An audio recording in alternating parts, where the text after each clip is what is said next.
Okay, so our presentation, Highway to Azure SQL DB, is mainly focused on the connectivity to Azure SQL Database and Managed Instance. We will handle several topics in, like Virgilio said, if you have any questions, ping on the chat and we will try to answer. And if we don't have the answer right away, we will keep contact from you and we will contact you back later.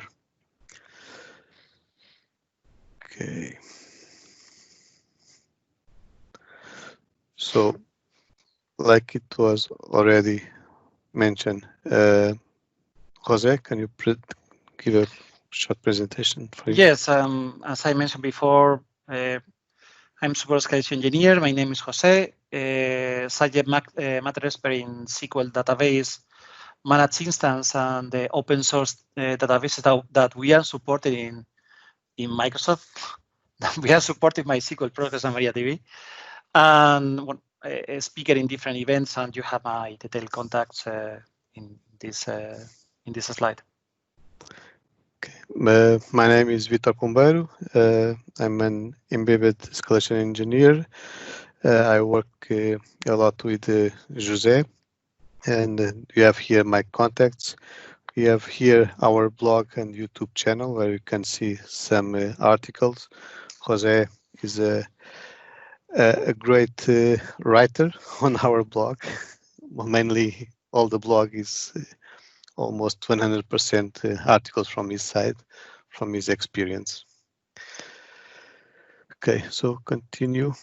This will be our agenda. We will have a lot of topics to discuss, not everything regarding connectivity. Connectivity is a huge area that involves not just Azure SQL Database or Managed Instance, but also Azure Networking, Azure Security, a lot of different areas. And this is also one of the areas where we have a big amount of support requests because it involves different areas. And if someone cannot connect to Azure SQL Database, it cannot work. There is not a performance issue when there is not an error that can be workaround. If it can connect, it can do anything. It will be a very stressful situation. So what we will talk now, it will affect these services because they all share the same background, the same framework. Azure SQL Database, Synapse, MySQL, Postgres, and MariaDB.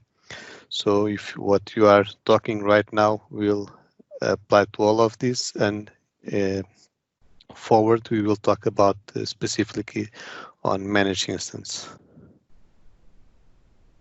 So regarding the architecture, we have the client. The client can be outside of Azure or inside of Azure. It doesn't matter. Okay, it will behave for this on the same way. We will have a load balancer.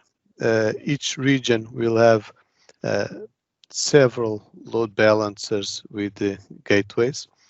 And one of the things that we advise customers when starting to work with Azure SQL Database is that on their local firewalls, don't create rules with specific IPs. Use always the full qualified domain name because this configuration here, the IPs can change. It's not common, okay, but it does happen, and most likely it will happen in the future.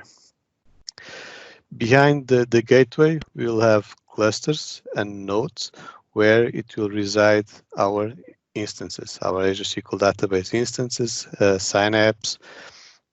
It will reside here on these clusters, on these nodes. So regarding the gateway, the main purpose is to create a barrier between the client and the instance of Azure SQL database. And it will establish the connections. So all the connections, except in one case that we'll talk about in some slides ahead, will always go through the gateway. Okay, so the gateway will be the main door to reaching Azure SQL database. It will have redundant resources so that if something happens to one specific gateway, there will be another one to work, and the load balancer will know when the gateway will have some issues, so that it will not redirect your connections to that gateway with the issues. Okay. Like I said, it will be the first point of contact on all connections, except in one case.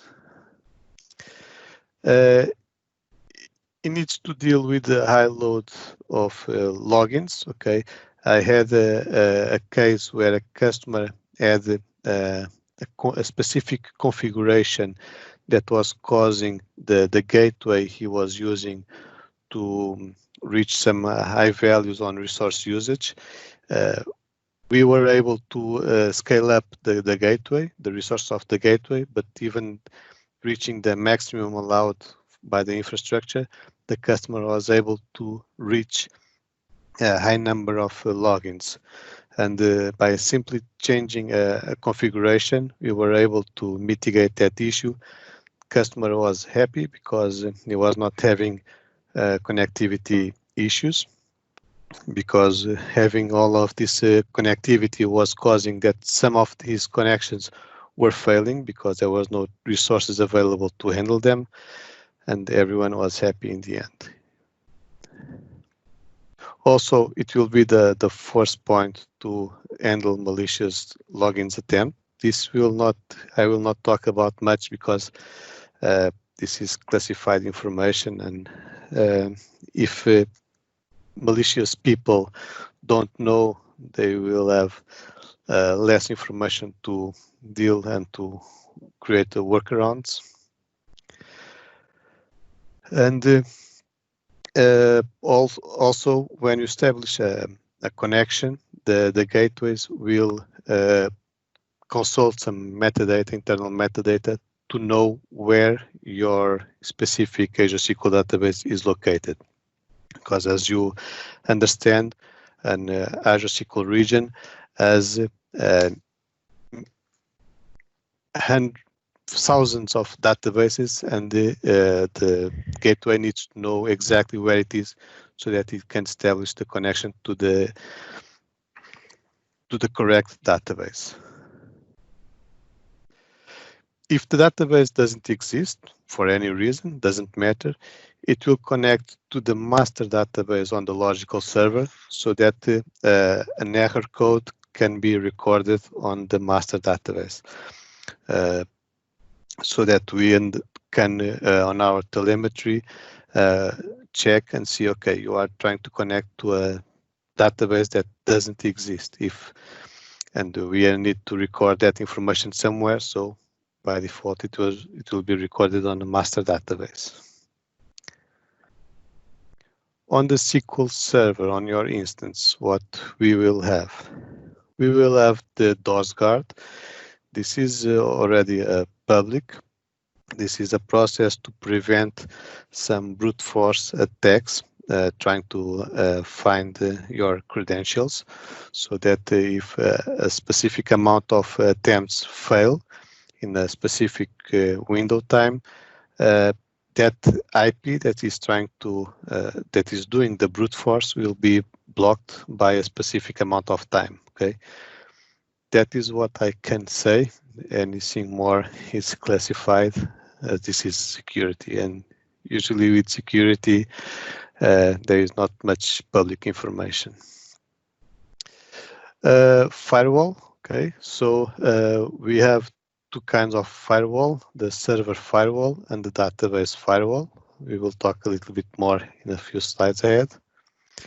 And also the authentication. Okay, so SQL authentication, Azure Active Directory authentication, it will be handled by the SQL Server. We have two connection policies, okay? We have the proxy and we have the redirection connectivity policies. So with the proxy, I will describe here what is the process. So here the idea is the client to connect to a specific database that he wants to execute the queries. And as I mentioned, when the connection is established, we never know what gateway will handle our connection, what IP will handle the connection. So it can be different depending on the region. There are regions with one IP, there are regions with 3 IPs. So we advise not to use IPs on the firewall configuration because of this. So on the proxy mode, the first thing on any connection regarding if it is proxy or redirection, it will be a DNS lookup, okay? It will translate our full qualified name and it will give us the control ring here. This is the name and this is the IP address, okay?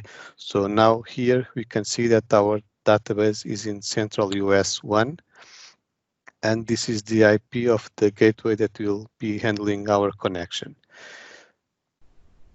Okay.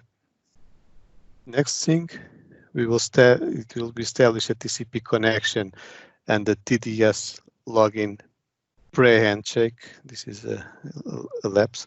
The pre-handshake with the gateway. Okay.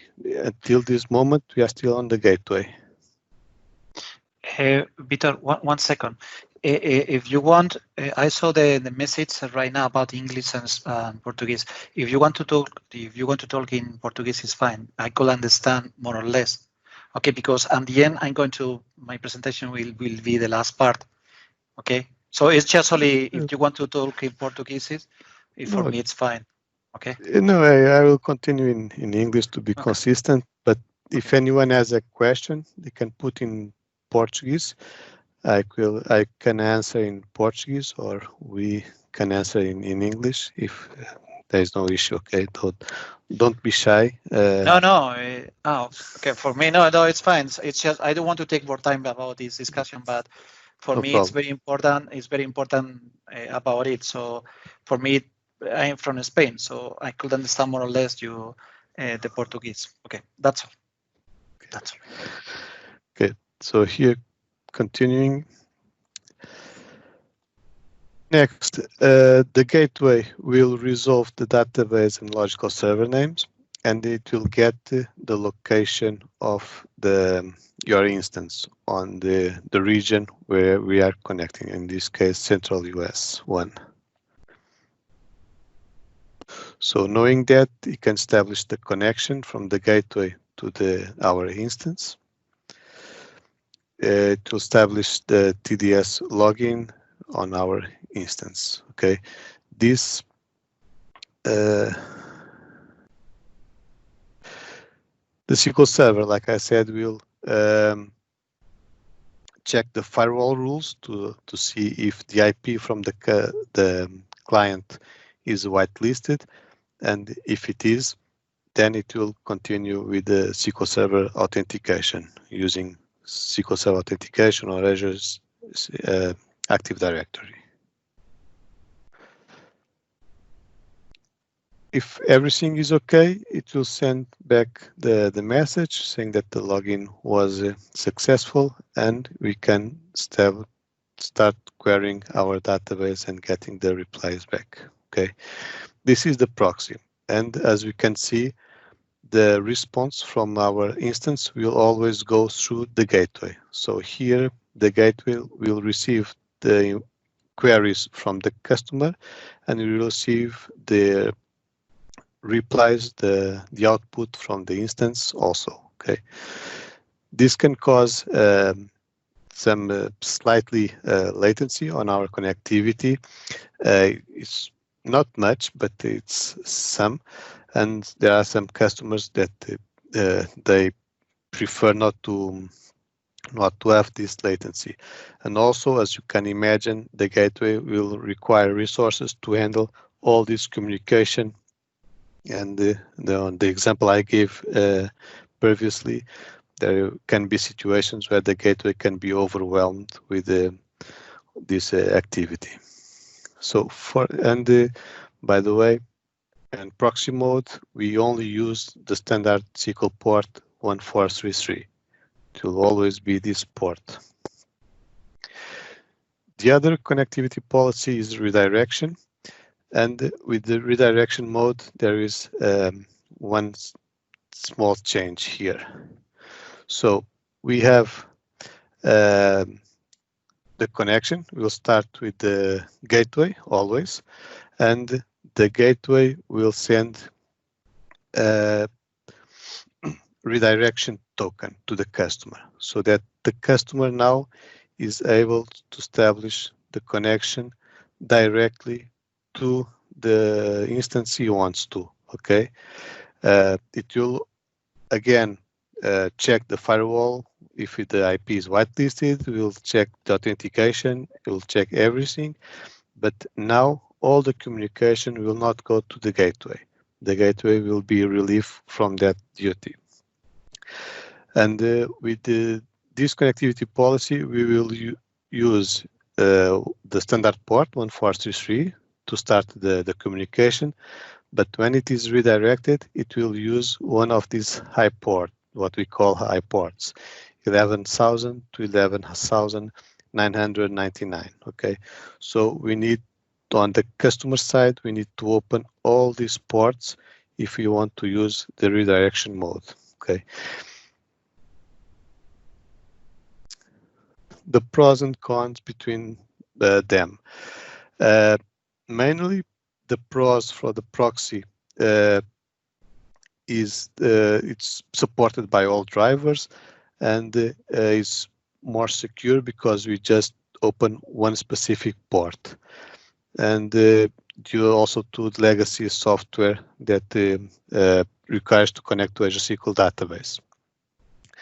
The cons is that we have more latency. Okay, the redirection have less latency, and the cons is that it's not supported by all drivers. It needs to be at least TDS 7.4 plus. Okay, here I put is less secure because it needs more ports open, and there are customers that are not very happy to open all those ports, especially if we are talking with the security people from the customer side.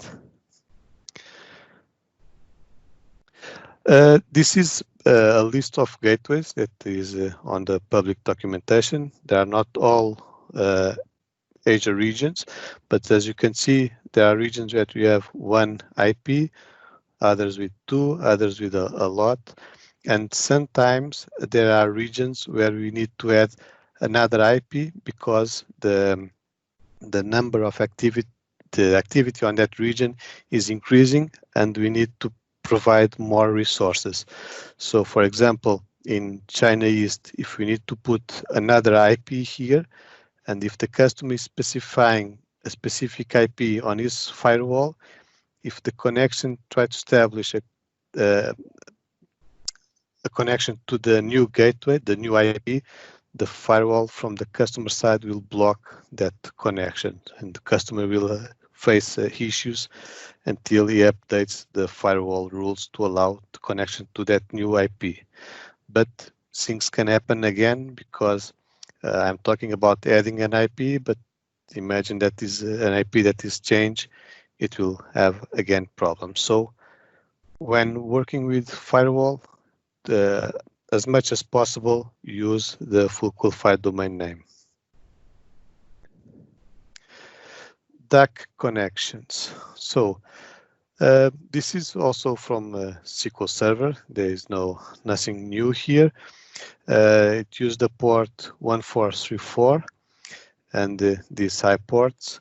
It is used especially when there is some serious issue with our instance, and we are for example, unable to connect to the instance because it is with the 100% CPU usage.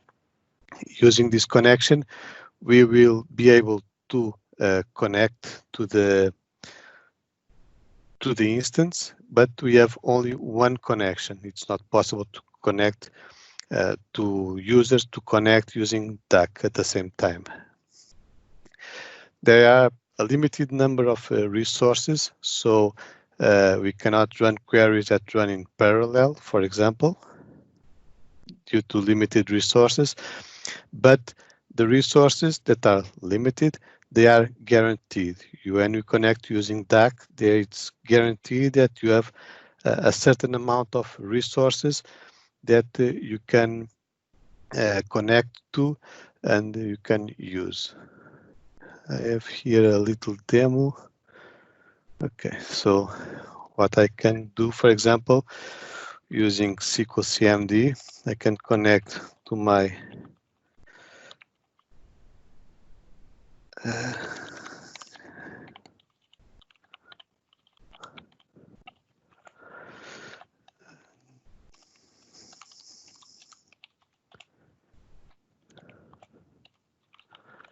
and now if I put this last parameter, it will say to the SQL CMD that I want to establish a DAC connection.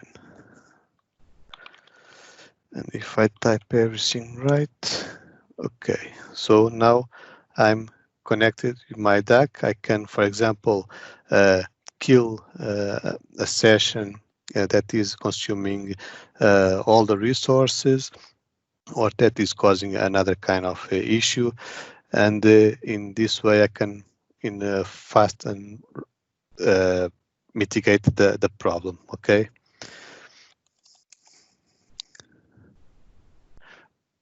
I don't know, are you able to see my screen? Yeah, we are. Okay, so I was not seeing the red square on the virtual machine. So,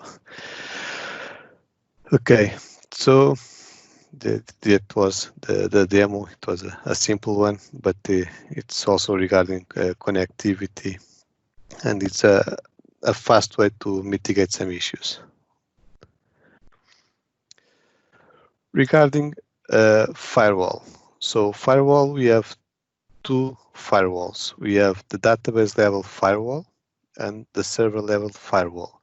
The database level firewall, we can only manage it using T-SQL. It's not available on Azure portal. Okay, we can connect to our database, and using T-SQL, we can create firewall rules specific for that database.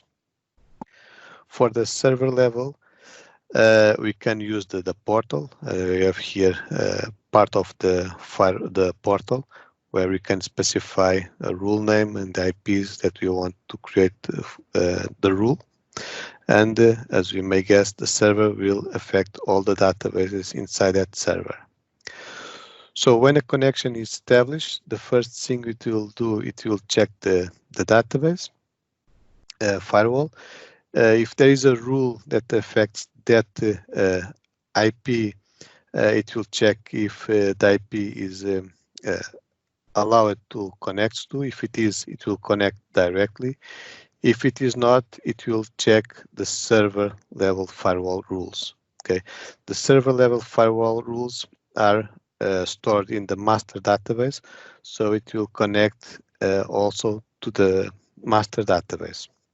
So as you can see, it will be a little less performant, but nothing that we can worry about. And again, if it is allowed by the server level firewall rules, it will connect. If not, connection will fail. Here, I need to talk about this, the allow Azure services, because this will create one specific rule. Okay, if you say that allow Azure services yes, it will create a rule with zeros on the IP, so 0.0.0.0 and again 0. And it will say that any service inside of Azure on any subscription can reach your instance. Okay, I'm not saying connecting, I'm just saying that it can reach.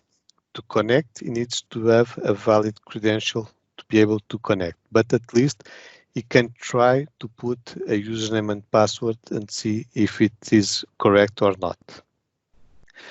And some people are not very happy with this, so they usually select that they don't allow Azure services. But again, not allowing, there will be services that we support that will not be able to connect to your instance. For example, data sync. If you are working with data sync and you select here no, data sync will stop working with your database.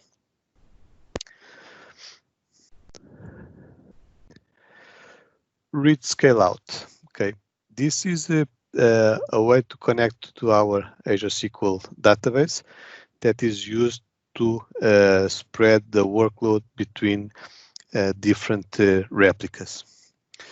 So we have here the primary replica and then 3 secondary replicas. By the way, we see this because read scale out is only available on premium or business critical. And on those tiers, we have 1 primary and 3 secondaries available. So on proxy mode, what will happen, for example, with a Power BI dashboard that is read-only, it will connect to the gateway. Like I said, all connections will go through the gateway. And on the connection string, we just put application intent equal read-only. This will tell the gateway that this connection will only read data. So the gateway will connect to a secondary replica so that this application can read data from the secondary replica and not using the primary, so releasing resources from the primary for other kind of workloads. If it is a web application that needs to read and write, so we put on the connection string application intent equal read or write, or we don't put anything, and by default it will be read and write, and then the gateway will know that it needs to connect to the primary replica. Okay. With redirect, it will be the same, but what happens is that the gateway will send the token back to the application so that the application can connect to the correct replica. Okay, it will be exactly the same. And this is possible because the gateways knows where the replicas are located. Like I said in the beginning, the gateways will read the internal metadata to know where the replica is so that the application can connect. And this will also happen if our database is geo-replicated. So our Power BI dashboard will have the application intent equal read-only. It will connect to the gateway from the primary, or if we are connecting to the secondary, okay, and then it will connect to the secondary replicas on either way, okay. On case of a web application that needs to read and write, it will connect again to the gateway, and then it will connect to the primary replica and also to the primary replica on the secondary. But here, it will connect to the primary replica on the secondary, but the primary replica on the secondary will be in read-only mode because it is a secondary geo-replicated. So even if the web app tries to write, it will fail because the database is in read-only mode. But it will connect to the primary replica.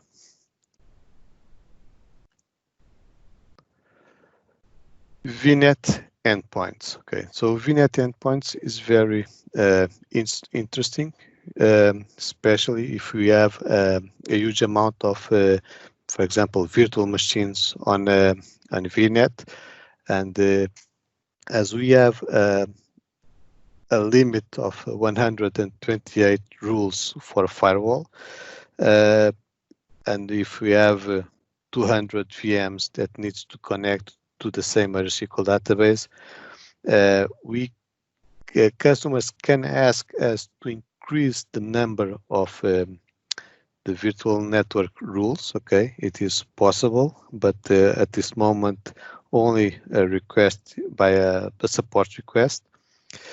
But it will be a very hard job for the person to have to insert 200 IPs or to manage the ranges and read ranges. There is also a possibility that we can put more IPs or less IPs that we want. So with VNet endpoints, we can create one endpoint for a specific VNet subnet, and all the resources on that VNet subnet will be whitelisted to reach your instance, and then continue with the authentication process. There is only one. It is at server level. Okay, so if we create a VNet endpoint, it will affect all the server, not a specific database. It's not possible, and it can be applied to a VNet subnet on a different subscription, but we need to confirm these requirements. Okay. Attention that if we enable a VNet endpoint on a specific VNet subnet, all the VMs on that VNet subnet will use that VNet endpoint. And if we have, for example, Azure Database for MySQL being used on that also that subscription, and if one of those VMs tries to connect with the Azure Database for MySQL, it will fail unless we specify also a VNet endpoint on our Azure Database for MySQL. Okay. Also make sure that the VNet endpoint NSG allows connection to the Azure SQL database. If not, the connections will also fail. DNS alias. Okay, so this can only be at the moment managed by PowerShell or REST API. It can be used instead of a server name. There are some situations where customers need to change servers, but they are, for any reason, not able to change the connection string of the application because it's a legacy, because the person that has the permission is not available, whatever the reason. We can use DNS alias to change the name on our infrastructure, to use an alias, so that we are not necessary to change the connection string. Okay, so that we can use, for example, a unique name. This is used, for example, where people have a test server where they start developing using that test server, and they create an alias, and the alias instruct the connection to go to a specific server, and then when they change to production, they just go to the alias and change, okay, now stop connecting to this test server and now start connecting to the production server. And by changing the alias, the connection will be redirected to another server, and we don't need to change anything on our application. Azure SQL servers must exist. If they are dropped, the alias associated with them are also dropped automatically, and they are not bound to any region. Okay, we can redirect connections to different regions. There is no limitation on that. Private link. Now, this is the exception I talked about when I was explaining the connectivity architecture, and this is the only way to connect to our instances without using the gateway. So how does this work? Like I said, using the gateway will not be possible. And what we have to do, for example, is to have our client on a virtual network, and we create a private endpoint on our virtual network so that the client will connect to the private endpoint and the private endpoint will connect to the instance. This is the most simple example, but we can also have other clients on different VNets. The VNets must be peered, okay, between them, and then the client can connect to the private endpoint and then to our instance. Another example, for example, is connecting from on-premises. So from on-premises, we can connect through VPN or express route, for example, to a VNet gateway, and then the VNet gateway will connect to the private endpoint and then to the SQL instance. And also from a different Azure region. Okay, so here we create a VNet to VNet connection, and using VNet gateways, we can establish the connection. So the client will connect to the VNet, to the other VNet, private endpoint, and our instance. Another way is to create the private endpoint where the client is, and in this way it will establish a more easy, more straightforward connection.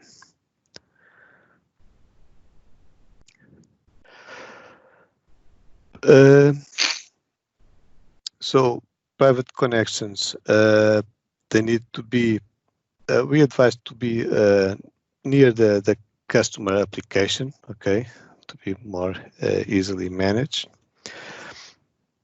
There can be only one single private for a logical server.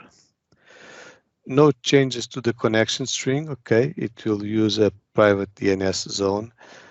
So we don't have to do any change on our connection string. We will continue to connect as it was with the public gateway. Don't try to connect to this full qualified domain name. It will fail.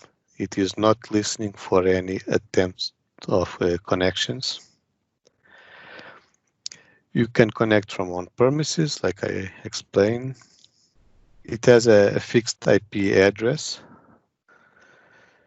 It's more secure, for example, to avoid data exfiltration, so that only the resources that are able to connect to that endpoint, private endpoint, will be able to connect, and the instance will also send the data to that private endpoint, so that we don't have, for example, a VM on another subscription being able to connect to our database and start extracting data.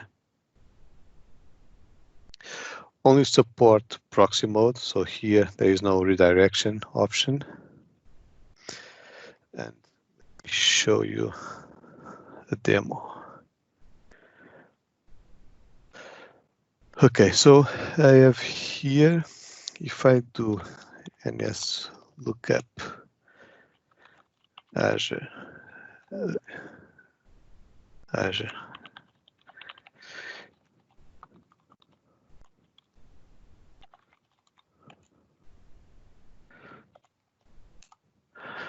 Oi.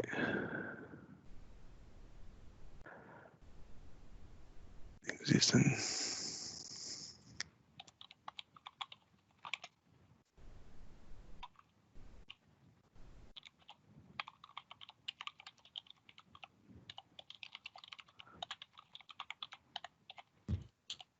Okay. Okay, so this will tell us that we are using the France Central One gateway, and this is the IP of the gateway. Okay, and if we connect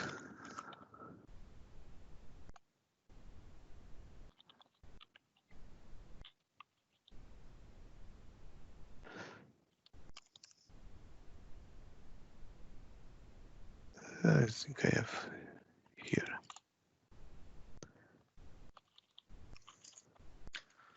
Okay, if I do this, what is the? Let me just give it a.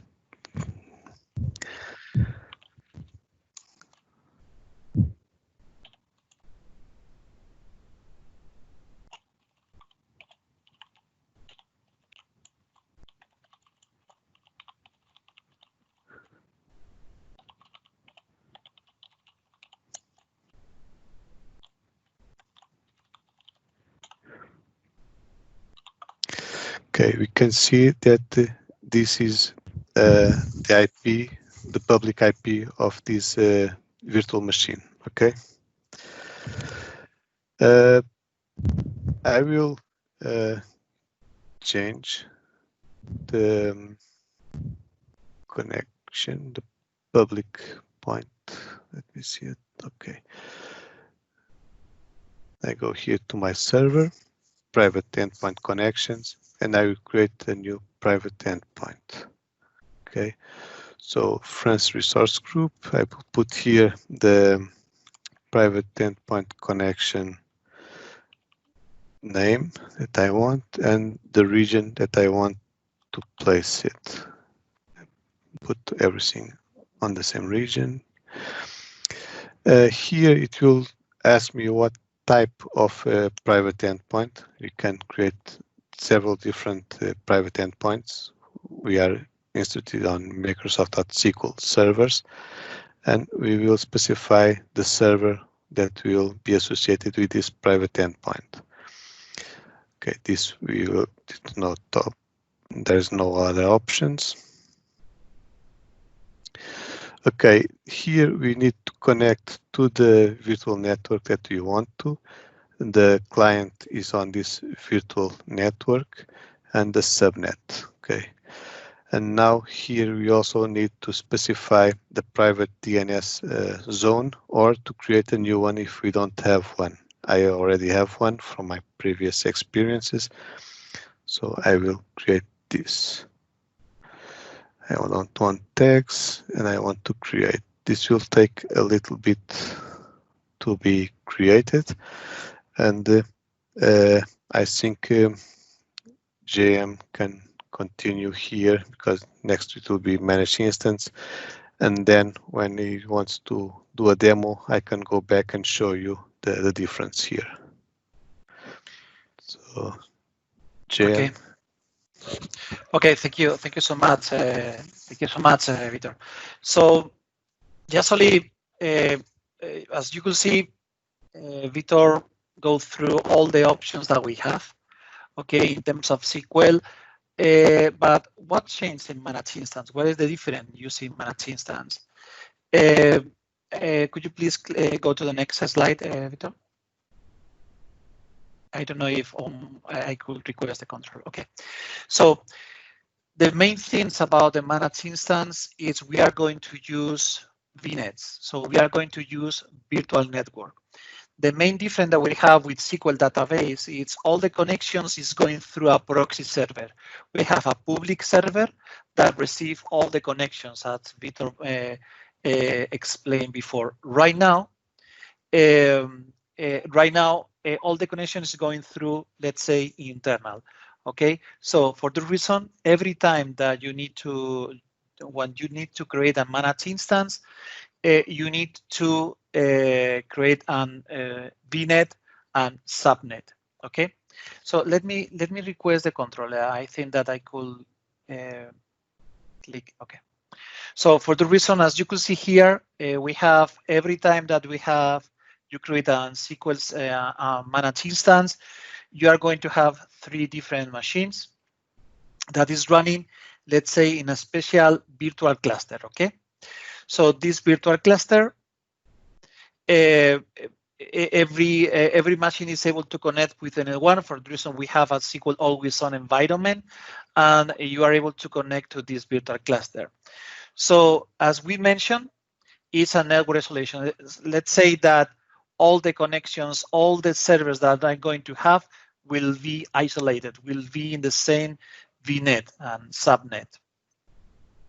So what that mean? That means that SQL, when you create a new managed instance, all the machines will be in this VNet. So how we manage the service, how we know that the service is running well or not, when we need to restart the service because we are doing some updates. As you can see, we have a new service that is called management service. So it's a new service that we have that it's checking every time that the service is alive, is working well or not. And also this service could restart the service or retrieve the data about the internal telemetry data, let's say the telemetry. So for example, the CPU usage, the IO usage, etc. So what I need to connect for example, to manage instance, as you can see, is a virtual network. So right now we have more complexity in the connections because if you want to connect from on-premise, you need to create a special VNet, okay, or VPN, sorry, in order to connect to this VNet. So, one second, okay. So, for example, as I mentioned, if I need to connect from the backend, I need to create this configuration, or if I need to use a linked server. All these connections will be private. That means that all the connection needs to go using this VPN configuration or VNet peering, etc. So what happens if I need to connect from Azure? As you can see here, let me go all the options that we have. For example, if I want to connect from my web app, I have a web app running in my server in Azure. I need to create one thing that is called VNet peering. That means that I need to join my VNet that I have in my managed instance with the VNet that I have in my web app. So for the reason we need to create a VNet peering. If you have any applications in this virtual network running in the same virtual network that you have your SQL managed instance, there is no needed to do anything. Just only you need to connect without any problems. So what happens, for example, if I need to connect, as I mentioned, with other services? As I mentioned, you need to use the PD channel that you join the VNet between them. So, for example, what happens if I have a VNet, but there is not in this VNet peering? Right now, there is not possible to use the private link. I'm going to show you how it's possible using another way, okay? But mainly, the main topics that I would like to mention is, remember that the main goal for the managed instance is to have a VNet and subnet, a unique VNet and subnet.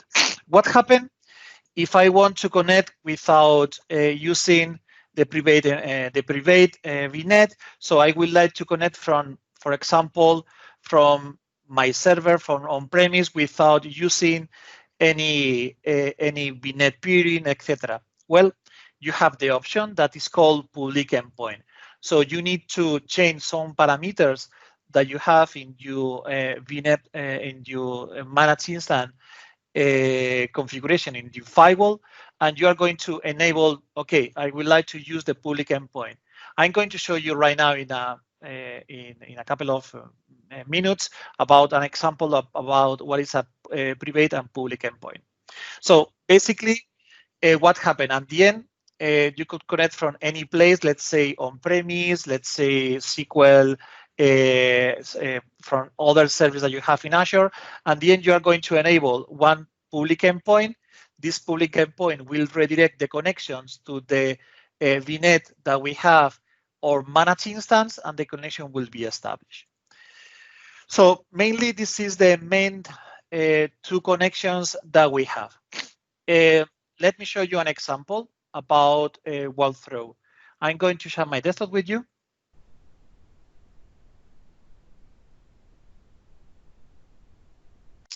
Okay, let me know if, Vitor, are you able to see my screen? Yes, yes, I can. Okay, perfect. Okay, so what happened? I'm going to the portal right now. As you could see, I'm going to the managed instance.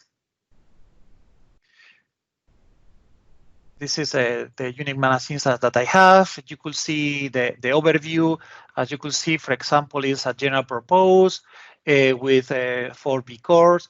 This is the internal IP that I need to use. As you could see, you have the name of the server plus this is the virtual network, the name of the virtual network, the virtual cluster, sorry, and the database windows.net. So this is the first difference that we have in SQL database. In SQL database, you have your server and the database windows.net. In this case, in managed instance, you need we have a new option that is called virtual cluster. What is the reason to have virtual cluster? Because right now, in the same VNet and subnet that you have here, you could have more than one managed instance running. Okay, so for the reason, virtual cluster, let's say it's the entry point that you have in order to connect to the managed instance 1, to the managed instance 2, 3, or 4. Okay, this is the entry point in order to connect. This is my databases that I have, and as you could see here, let me show you how you are going to establish the security. It's very simple. I'm going to click here. As you can see, this is my VNet with a different subnets. And I'm going to click here in the subnets. And I have several. This is the managed instance. This is the subnet where my managed instance service is running with a lot of machines that I have, depending 3 or 4, depending on the situation. But how we are going to establish the security? The security we are going to establish using one thing that is very common in Azure. It's security groups, NSG. So let me copy and paste.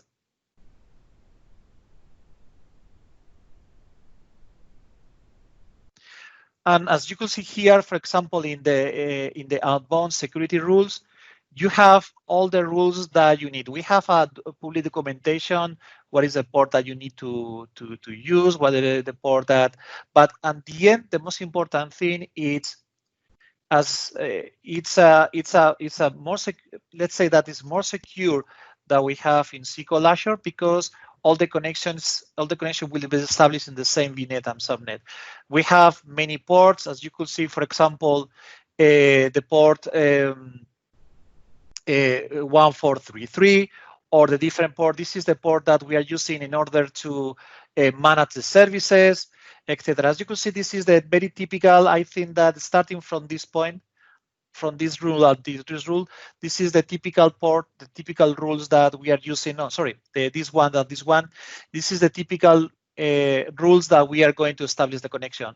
Allow the connection from my VNet, from the help proof. It's the service that we have in order to know if the service is running well, etc. Okay, so this is the ports that we need to establish. Let me pay attention about the port 3342. Let me go back first to the managed instance. As I mentioned before, we have a private endpoint and we have the public endpoint. So 1 second, is here. So by default, managed instance will be in this way. Okay, the security will be disable the public endpoint. You need to connect to this managed instance using or VPN or having a server in the same VNet and subnet. In the same VNet that you have here, and also in this managed instance, you could specify several things about the TLL version, etc. So what I need to do in case that I would like to connect to the public endpoint, basically, you need to click enable here, and you have a new message that is called the port. The port, as you could see, is the port that you need to specify in the connection string in order to connect to managed instance. Basically, if you want to connect to the public endpoint, basically, that you need to do is the following. You need to choose your server. Okay, as you could see, this is my server. This is the difference that we have right now. You need to specify public. So what that means? I would like to connect to my server SQL managed to the public endpoint, okay, to this virtual cluster, to the database Windows.net and port 3342. So just only specified.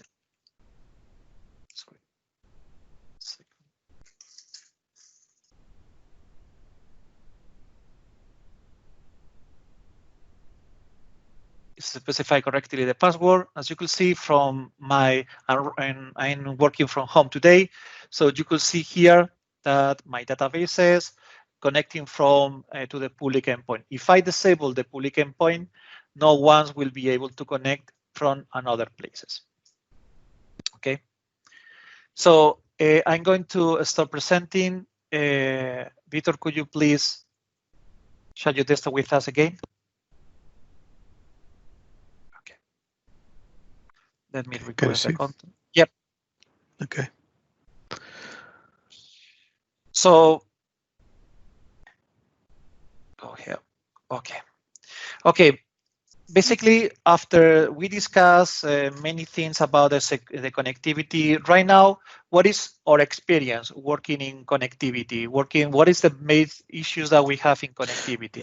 Yep. Jem, just give me just a second to show sure. the end of the demo. Yes. Because the resource is already okay, perfect. Yeah. Deployed. So this is the one that we have created on this example. It's approved. By the way, the private links, they can have a state of approved or not approved. On this case, it's approved, and we can see that it's using this IP 10.104. So if I go to the virtual machine, I already executed the commands to be faster. And now with the AZUGPT or Azure Support Academy database Windows.net, I see that I'm connecting to a private link on this private IP. I'm no longer connecting to the gateway. And when I question the IP from the customer on the SQL instance, it shows me this private IP from my machine. If I go here on the private machine, the private IP is the one being used. Okay, it's not using the public, it will use the private IP. So this is using the private endpoint. It is more secure, and customers require this to have a less exposure to the internet. Okay, Jem, you can go. Thank you. What is the main issues that we found in SQL database? For example, the typical thing is when we are doing something. So as you know, our 7-level agreement is 99.9999. But that means that sometimes we need to stop the service because we are doing some updates. This maintain process will be performed in just only less 1 minute that you are not going to be able to connect. Okay. What is other situation is unplanned events. You know, you are running in an always-on environment. You know that sometime even when you are using in cluster, sometime the node will not, the primary node will not respond for any specific reason, and we need to run and failover process. In this case, it's unplanned events, and you need to know that something happened, and for the reason we are going to explain later what is a retry logic. Okay, so other things that we saw in terms of common issues. For example, it's very important to use the latest version of the driver. For example, if you're using .NET, use the latest version of the drivers. If you're using Java, Microsoft JDBC, Python, etc., please use always the latest version. Other thing is a very typical problem is when the customer have a misconfiguration in the firewall, or for example, when the customer is reaching the maximum, for example, 100% of the CPU, and the customer say, okay, I'm not able to connect. But in this situation, it's normal because you don't have any resource available in order to reply to the connection. In the next slide, okay, this is the maintain. Sorry, this is the maintain email that we used to send when we are doing something. You are going to receive. I don't remember, Vitor, before 3 or 4 days before that the maintain plans will happen, right? I received this during the night. Okay, this previous night. So it's telling me that today between these dates, my database can have a short period of time with an availability. Okay, and it will show you here what are the resources and the region that will be affected by this plan maintenance. But it will be sent with some time, so you can be alerted. Okay. So 1 second, because sometimes, yeah. We have just only 6 minutes. I would like to show you an demos, 4 demos that we have. But what is the main issues that we have in managed instance? As you could see, we have classified in 3 ways. The virtual machine, okay, it's common to have. It's not possible to connect because when you create a virtual machine, for example, you need to specify the virtual network, the subnet, and the firewalls, and the NSG, or the network security groups. Normally, this is the very typical thing that you block the port in order to connect to your server, or some situations that our customer use their own DNS instead to use the default DNS. You need to, in this URL, we specified what is the best practice, okay, in order to fix this type of problems when you are using your own DNS. Also, as you could see, we add some other issues that we have every day about SQL. Is very typical about NVA. NVA means is network virtual appliance. You know that customers are using F5, Checkpoint, etc. And sometimes we saw that Checkpoint is not working well, or is not correctly configured well, etc. So for the reason, this is the normal situation that we have. Other things, as we specified in this URL, is how the best practice or the best things that you need when you are change the virtual network, or to know what is happening about the connectivity architecture for managed instance in SQL database. So what is the best practice? As you can see, we try to summarize in this slide the best practice in terms of connectivity. we classified in four groups: configuration, prevention, execution, and monitoring. For example, prevention, as we mentioned, use the latest version or try to open and close the connection. When you don't need to have the connection to the server, close this connection, because SQL will close the connection after 30 minutes that this connection is idle, for example. Other best practice, it's about try to avoid select start. Okay, we saw situation that the customers say, okay, I'm running this query that I have just only 5 rows, but it's taking 30 minutes in order to retrieve the data. Okay, when we see what happened, we saw that this customer is retrieving all the rows, all the columns, that these columns, for example, are bar max that contains 2 or 3 gigabytes of data. We saw in this situation, for example, that the customers try to, every time that they run the query, they are downloading around, I don't know, I don't remember exactly, 20 or 25 gigabytes of data to this client machine. Also, we have other sessions. One is it's about the monitoring. In SQL, in the portal on SQL, you have a lot of options in order to monitor everything that you need. We have a session that we record some days ago that we explain all the options that we have. Okay, so what is as I mentioned, the retry logic. Just so keep in mind that retry logic is when we mention that we have a planned event or unplanned event, you need to have in your code, you need to establish the mechanisms in order to retry the connection. Okay, basically it's try just only, okay, I'm not able to connect, I have to wait for a couple of seconds in order to retry again. Okay, basically this is that's mean the retry logic. We specify here several details that we are going to show you in a demo.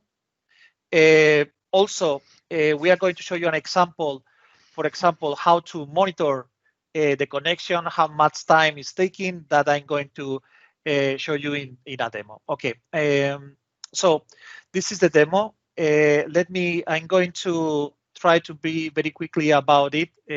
I know that is we have just only 1 minute, but let me just only to show you several examples that about the best practice. Okay, I'm going to share my desktop with you. 1 second. This is important because we have a lot of cases that are open because the application is not using retry logic, and customers face a huge amount of problems due to that. Yeah, right. Every time that, for example, if you want to connect the connection, if you want to review it, everything is going well. When you open a new ticket, okay. For example, we have a tool that you can download for this when you create a new support ticket that is called SQL checker, SQL connectivity checker. Basically, it's a PowerShell command. Okay, you have the instructions here that you just only need to specify here the server. Okay, and I'm going to run it, and this application will ask about my credentials. I'm going to specify the user, the password, and right now we are going to run this PowerShell command. During this PowerShell command, we are going to run a lot of validations about the DNS server, it's replying correctly, if, as Vitor mentioned before, about redirection, proxy, you're running well, etc. It's very important to see all the details before creating a case, because as you can see, you have many things. If you saw something in red, it's clear that something is not working well in terms of connectivity, firewall, etc. Basically, as we mentioned, when you specify a technical case, 1 second. I'm going to specify my server. I have con issues. 1 second. Okay. Second, let me go back because this is the summary of the file. As you can see, many reports.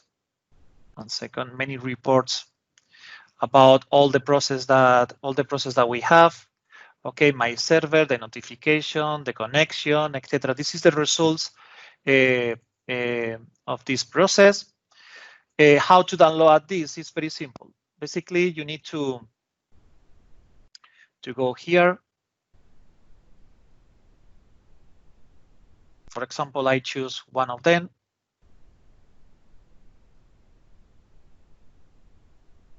Oh, 1 second. It's not this one. Let me, sorry. Oh, okay. Yes, this one. Every time that you try to connect, you try to create a support case for us, we have some recommendations. In these recommendations, as you could see here, you have one tool that is specific about Azure SQL Database Connectivity Troubleshooter. If you click here, you are going to download the instructions about the PowerShell command, and you could run this application from your side in order to verify it before create a case for us. Okay. So other things about, for example, the best practice, as we mentioned about the connection pooling. Let me show you an example. I have this is a C# code that we use to create in order to test something, in order to verify several things. For example, I'm going to show you how it's the important thing you have to a connection pooling. I'm going to run this application. Basically, this application will try to open 1,000 times one connection. The connection is very simple, okay? And as you can see here, I'm not going to use a connection pooling. If I run this application, this is the time that is taken in order to establish the connection from my home to my SQL Server that is based in North Europe. As you could see, you have some delays because SQL not. The application needs to open the port, try to establish the connection, etc. Let me show you when I'm going to stop the application. When I'm going to establish, I would like to use, for example, one of the best practice about the connection pooling.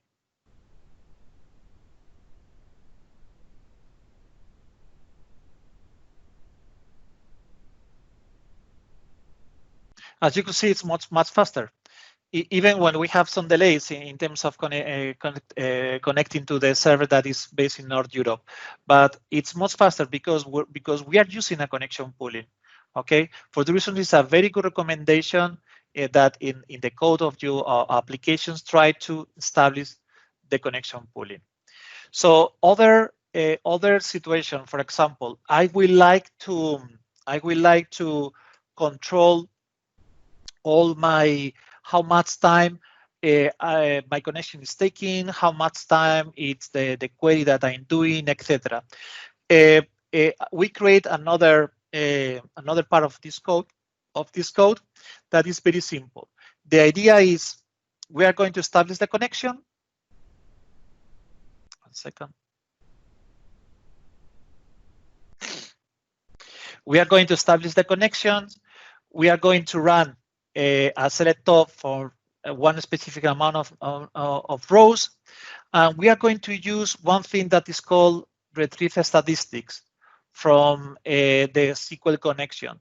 When you run this command, after you establish the connection, after you run one specific select, at the end you have some very useful information about how much time took my query, how much time was the connection in order to establish the connection, how much rows that I received, how much the bytes I received, etc.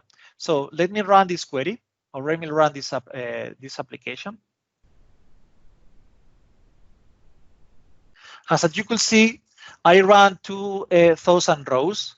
I obtained 2,000 rows, and the execution time was 700 milliseconds, and the connection time is 19 milliseconds. So that means that I spent 19 milliseconds in order to establish the connection, and overall, all the execution, retrieve the data, and send the data to the client took this number of milliseconds. In the presentation that you have the link in order to use, for example, with PowerShell, or to use a PowerShell, or specify the code. But simply, it's very important to mention about using .NET.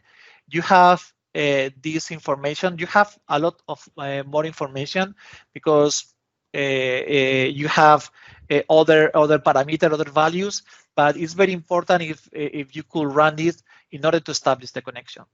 So one thing that Vitor mentioned during the presentation is about the retry logic. So it's very important to be in something happen with your database, you need to establish a mechanism in order to retry the connection, okay? Because you know that most probably during 1 minute, just only one specific moment of the time, you are not going to be able to connect, or you have a transient error. Let's say that your database is running 100% of the database. We have a problem in the network, etc. So for the reason, other best practice that we are going to show you right now, it's about how to retry the connection. In this point, is very simple. Let me enable this one. At the end, what is the things that you need to do? It's simple. As you can see in this code, we are going to try to establish the connection, okay, in this way. But if something happens, depending of the errors that you have, establish the connection. For example, this error, that's mean, for example, the service encountered an error, or this code, it's 40501, is the service is not running. For example, the typical case, the typical error that the database is not available, this code. So when we establish when we try the connection and we receive this error, as you can see, we are going to establish the connection. For example, after 5 seconds, the next time we are going to add another 5 seconds. At the end, we are going to increase until around 1 minute. We are going to try every 5 seconds in order to establish the connection. Let me show you an example. I'm going to run this one. I'm going to establish here a breakpoint here. I'm here. Okay. So I'm going to run. 1 second. What happened? Oh, most probably I ran a mistake. Yeah. 1 second. What happened? This the error I have. Okay. I know. Okay. Okay. Okay. As you can see, we are going to try 5 times the connections. We are going to establish further connection. The connection right now, it's we are using a bad password. Okay, it's an incorrect password because was the thing in order to test. Right now, I receive an error. This code is not, as you can see, the error is a login file. We are using this just only for a demo. Okay, but the idea is, okay, we detect the error. We know that something happened, and we are going to establish again the connection after the next time after 5 seconds. So right now, we are going to establish the connection, and we are going to wait another 10 seconds. So after it, we are going to wait for a 15 seconds, 20 seconds, etc. The idea is try to retry the connection until we are able to read the server. I'm going to establish again the connection. We have again the same problem. Yes, the example that Jose is showing is that for retry, we need to specify a list of errors because, for example, a bad password, we can retry infinitely, that we will never establish the connection until someone fix the password. Yeah, so this is. the list of errors is on a link on the presentation that we will share with Tiago so that it can be available for you, everyone. Yes. Also, I remember, Vitor, that, for example, Entity Framework, right now, it's including right now one method that is called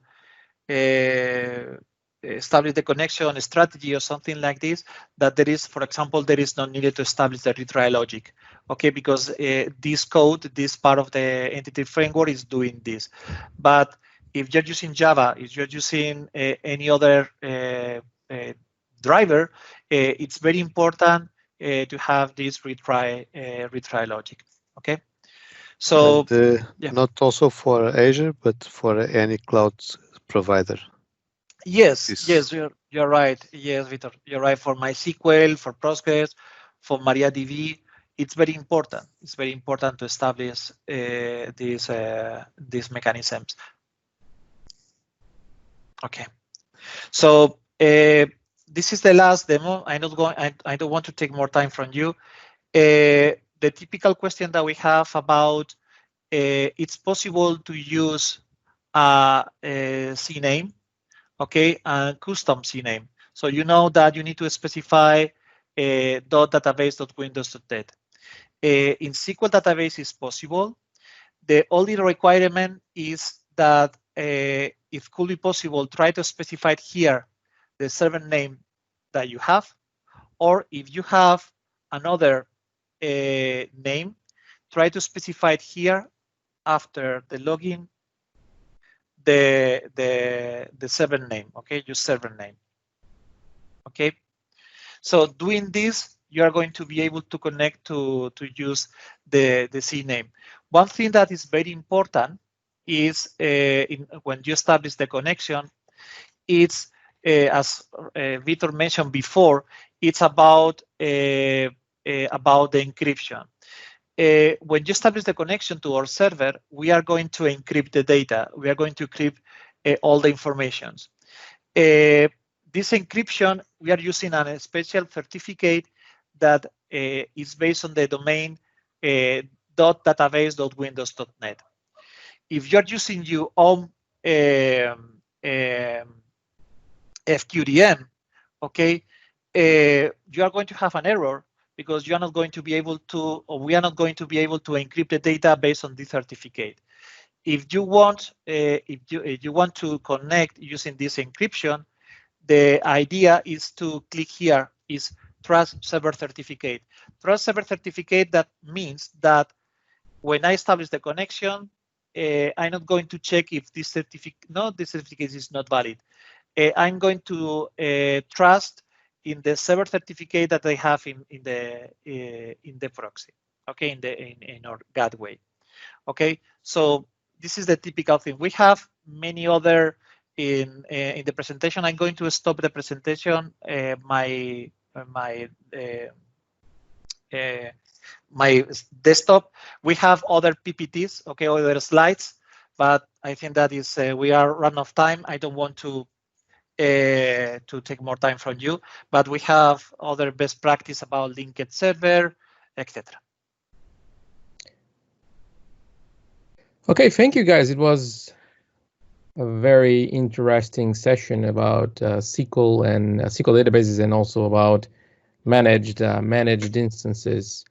I think you already answered the questions here about the scripts. So Vitor, if you can send me a link, then I can share Pedro with in the meetup. Okay, I will post on the thread for this session. If you see that you don't get it there, just ping me directly. I think you have my email, so just ping me directly, and I will provide you that. But I think I will provide there so that everyone can see this. I'm not sure, Virgilio, if you have some more questions. No, not really. I think we have gone over all the very few questions that we got. But just like Thiago mentioned, if you guys get any questions, even after seeing the video, the recording, you can just post them up on our YouTube channel and we'll get those answers to you guys. Okay, thank you. Thank you so much for this opportunity. Sorry for was the session in English. I apologize for this. Okay, I know. So okay, my apologies for this. That's no problem. If there are any Portuguese questions, I know there will be people on this community that will be able to answer.